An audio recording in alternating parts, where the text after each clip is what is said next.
This is ANN News Brief. The World Food Programme WFP has said on Tuesday jihadist violence in Mali, Niger and Burkina Faso has forced nearly 1 million people to flee their homes, destroyed fragile agricultural economies and hobbled humanitarian aid efforts. Groups with links to Al-Qaeda and Islamic State, once confined to lawless areas of northern Mali, have in recent years spread across the arid scrublands of the Sahel to the south of the Sahara into Burkina Faso and Niger, stoking local ethnic conflicts and attacking security forces wherever they go.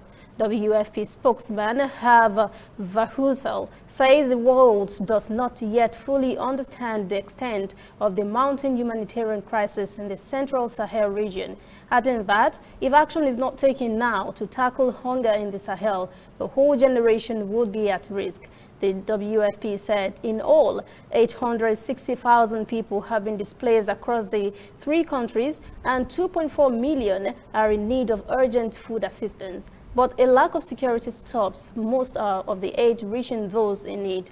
And despite the presence of growing ranks of international troops, the violence continues to spread.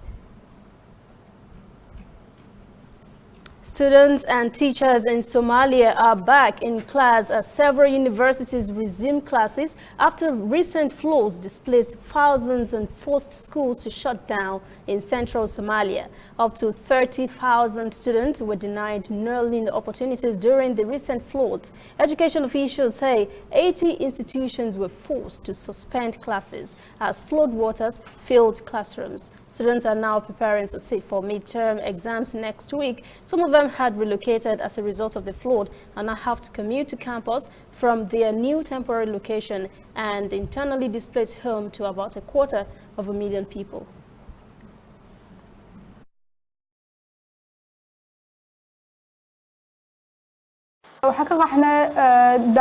I moved with my parents to El Jale due to the recent floods.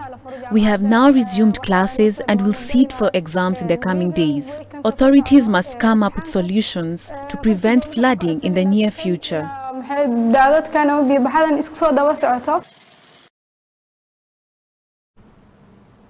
We'll be back after this break. Whether in your house, at your office, on your phone or online, we are there.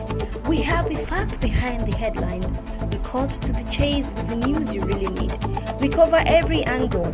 We are the bigger, better news network. We are African News Network. ANN. Watch ANN News on MITV from a truly African spirit. Polls have opened in Hawassa City, southern Ethiopia, for a referendum on the creation of a new federal regional state to be called Sidama. More than 2 million people are registered to vote. The Sidama ethnic group, who make up about 4% of the population, will control local taxes, education, security and laws in a new region if the referendum passes. The vote comes ahead of a national election next year. Public offices, schools and businesses are closed for the day, and motorcycles are also prohibited as part of several measures taken by authorities to ensure a peaceful voting process. Analysts say the referendum will be closely watched by other ethnic groups hoping to get their own federal regional states. In July, campaigners from the Sidama ethnic group accused the government of delaying the announcement of the referendum. Dozens were killed in clashes after they threatened to unilaterally declare their autonomy. If the result is in favor of forming a new regional state, Sidama will break away from the southern nation's nationalities and people's region that they have shared with 50 other groups for more than 2 decades. That is the ANN News Brief at 1. For details on these and other breaking stories, visit our website, annafrica.news. Conversation continues on our social media platforms, Twitter, Instagram, and Facebook at ANN Africa TV. I'm Lucy Adeyemi.